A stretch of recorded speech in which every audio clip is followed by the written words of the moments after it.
Раз ты ступил на мой порог, отныне ты мой гость.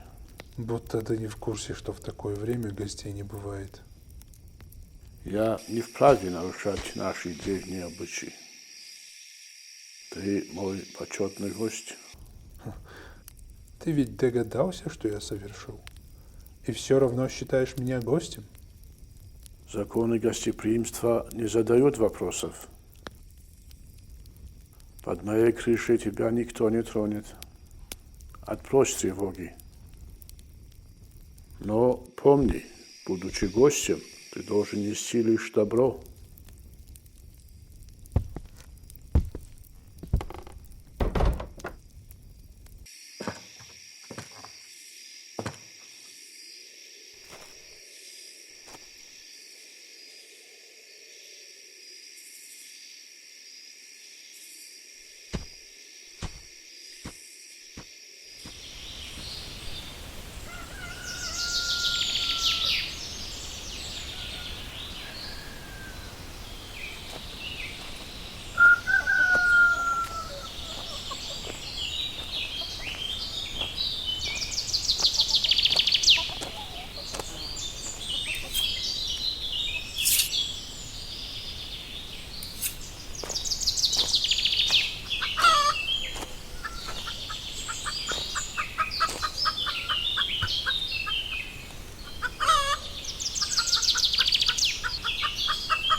Не боишься? Мне нечего бояться.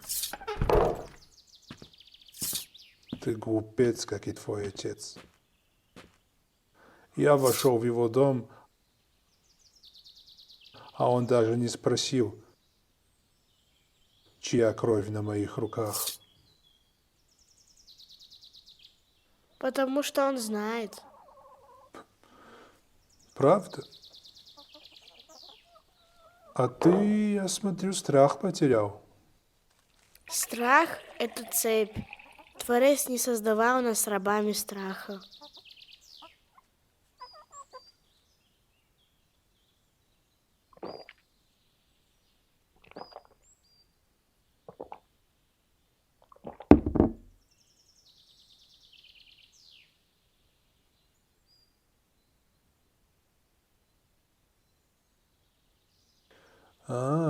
Ты будешь читать мне проповеди? Нет, но если спросишь, отвечу.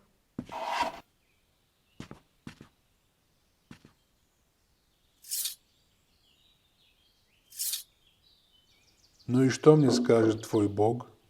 Где он? Почему я его не вижу? Ты видишь солнце? Вижу. А если отвернешься? Тогда нет. Но оно не исчезло.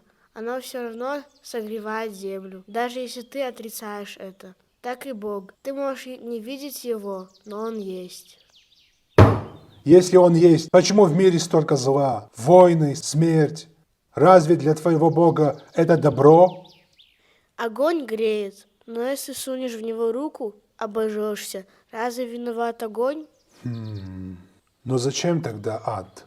Разве любящий Бог стал бы мучить людей? Тюрьма создана не для честных, а для воров. Ад для тех, кто сам выбрал зло. А почему тогда люди убивают друг друга во имя твоего Бога? Этот нож, он сам по себе неплохой. Им можно хлеб резать, использовать по хозяйству. А если им зарежут человека, разве виноват нож?